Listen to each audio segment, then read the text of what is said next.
Hello, and welcome to UDL in 15 Minutes, where educators discuss their experiences with UDL. I'm Louie Lord Nelson, UDL author and leader. Today, I'm talking with Monica Watson-Bedard, who is a grade 7 teacher at Millidgeville North School in New Brunswick, Canada. Today, Monica is going to share how she has helped her students become their best expert learners. Hi, Monica. How are you? I'm great. Thank you. I'm so excited. This is my first podcast. Oh, thank you so much, Monica, for coming onto the podcast. And I hope I can provide you with a good, comfortable environment so you can give us all the knowledge that you have. Well, if you would go ahead and please share with us your teaching background. Well, I've been teaching for 23 years, and as I say that, I'm really not sure where the time has gone. It's mind blowing how fast time goes. So currently, I teach middle level. But the path there is not a clear path. It's a bit windy. I started teaching in kindergarten and then moved to high school, back to elementary. And then about 13 years ago, I found a passion in teaching literacy intervention and spent several years in this position working with students and teachers at the elementary, middle, and high school levels.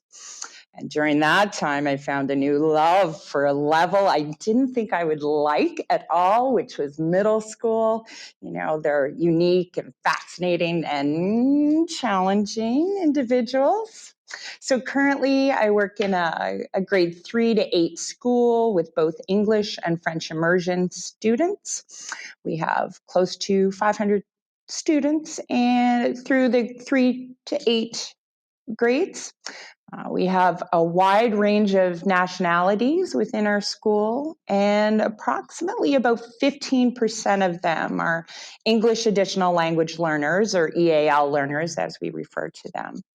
So I was a middle school teacher. Totally get what you're talking about. I loved my 8th graders. Love them, love them, love them. So people in 25 countries listen to this podcast. So when we have terms like English additional language students, I like to provide some explanation for that. So could you share with people what that means?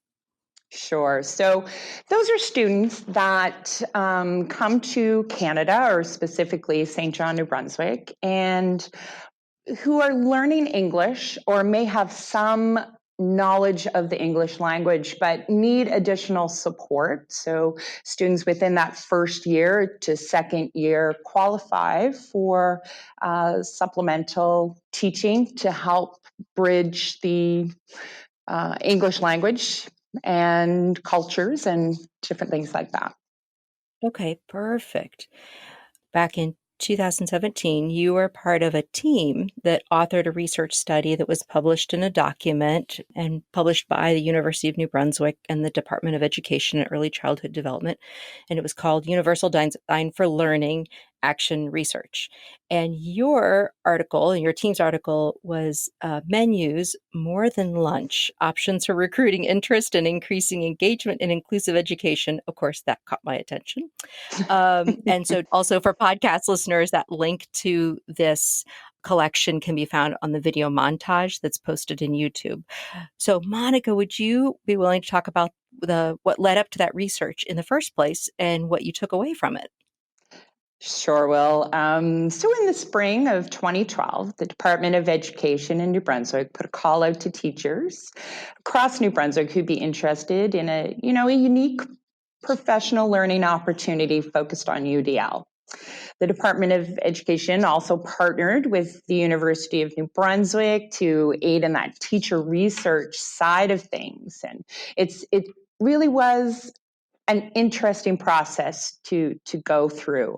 I've always struggled with the idea of how to shape students into being more active participants of learning rather than passive observers. And this also coincided with some lunchroom commiserating with a group of teachers regarding Something that we were seeing within our own building, that lack of motivation and resiliency and basically independence of our students. So when I saw that, I pulled a group together that consisted of, 4 middle school colleagues, across a range of different subjects, math teacher, French language arts and social studies teacher, of course, our school guidance teacher, as she is a Gardner guru, and myself, an English language arts teacher.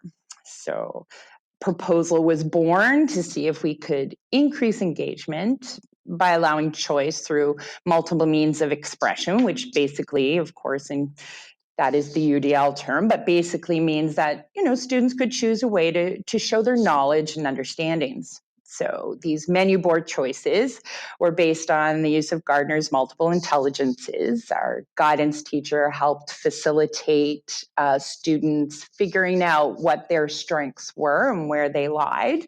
So this helped them to try to figure out what way was best for them to show or share their knowledge. So we were afforded, some fantastic learning opportunities as 3 of us were able to travel to CAST to learn about UDL firsthand. Phenomenal and highly recommended. But CAST has a great site with lots of information and videos, and really is the go-to or one of the go-tos for figuring out how UDL can fit within your classroom. So basically, we put our ideas together and started our adventure into both UDL and teacher research. We did some pre-surveys and observations, and then we set our plan into work. And after presenting the menu boards, the students were intrigued. So what were those results? Well, our results were incredible. We really were surrounded by collaboration and conversation and creativity, and we really thought we'd found that kind of brass ring of teaching and learning. We saw engagement increased, we saw attendance improved, and certainly no one was asking, why are we doing this? All those wonderful things that make you feel good as a teacher. But then, as part of teacher research, there was a bit of a blip that happened post-survey, something that shocked us, because really we had seen evidence that there was 99% of those students engaged. We were thoroughly impressed and quite glad that the students had taken this opportunity. But in that follow-up survey, they still said they wanted choice, but less than half still wanted traditional testing. And boy, were we shocked, so needed to do a little follow-up interview. And we realized that the students' request for tests was more course-based. They wanted testing for science and math. Social studies and English, it was fine to have menu boards and choice and to show their learning in different ways, but they wanted that quick in and out for math and science.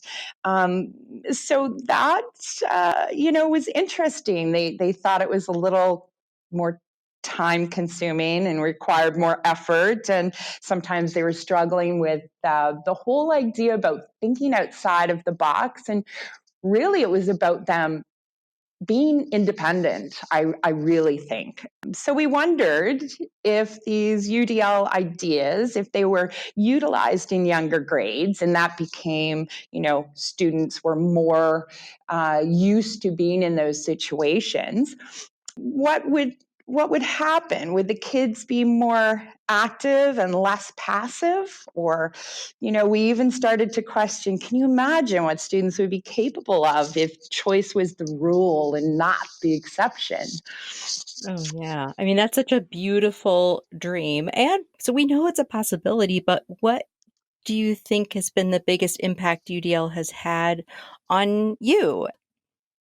So the number one thing is that our pedagogy has been forever changed. I'm so grateful for this opportunity for the Department of Ed, seeing that this is an important framework for teachers, for not just teachers, but for students as well.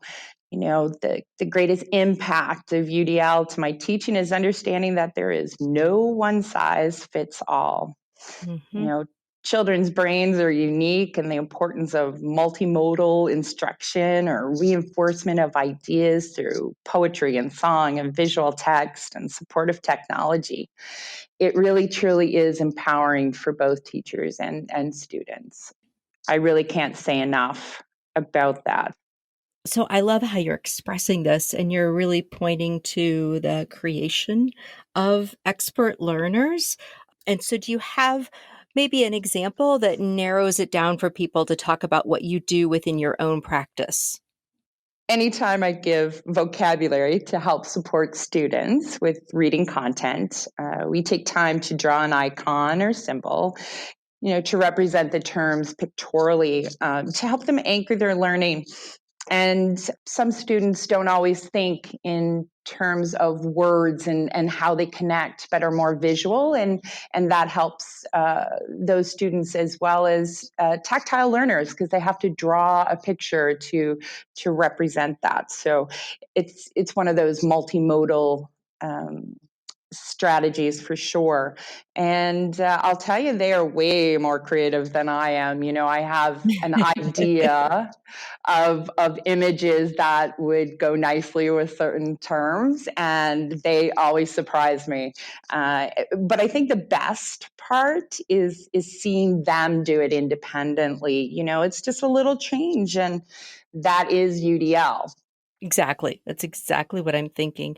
And then you've also thought about your students who maybe have a modified learning plan or they're receiving accommodations. So talk about that a little bit. Sure.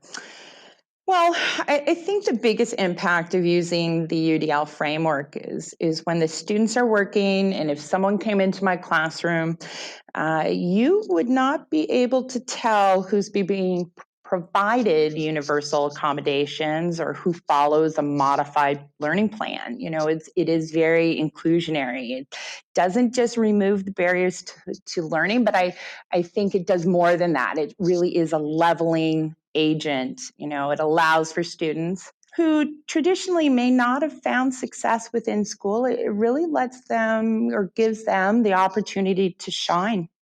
And, I could probably talk about all kinds of examples over the year, but just recently I have a student who would be considered to have academic challenges and struggles with both reading and writing. And, the students were given a task to work in groups to create a skit to show two ideas we've been working on or learning about in social studies. And I and conscious enough to allow them to create their own spaces within my class. But I will tell you, I was so shocked because I observed this young man giving suggestions, which for ideas to be included, which isn't out of the ordinary for him. He does like to share ideas occasionally. However, what I did see was when it came time to put their ideas into practice or to put their script together and practice it and run through different lines and where they were going to stand, he was the one correcting them and telling them how to say certain lines, to show more emotion, or where certain students should stand and how they should move so it would be more realistic, and the class would get that main idea that they needed to show the audience. He even edited some lines as he thought the ideas weren't always clear enough. And I mean, other students were writing down his ideas, because that's what it is all about in UDL, like sharing ideas and working together and being collaborative. And I just imagine the opportunity I would have missed if I'd just given a test.